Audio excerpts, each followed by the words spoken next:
Today I'll show you how to create a problem list when you're clocking a patient in.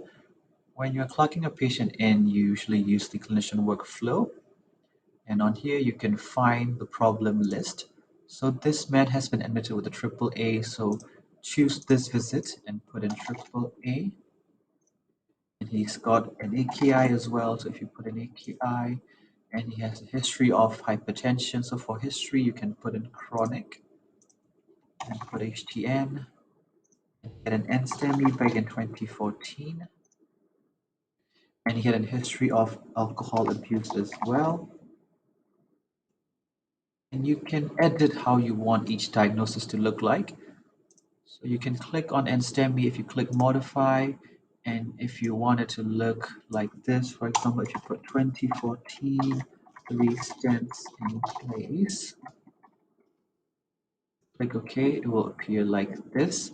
And although he had a history of alcohol abuse, he's now abstinent. And you can do that by clicking on resolve, then it will now appear under resolved chronic problems. And when you create the clocking note, your past medical history will appear on the right side and your current problems will appear under the assessment and plan section. And these past medical history will be carried over in your post-take note and your further progress notes as well, and this current issue will be carried over to all the notes you make during this admission.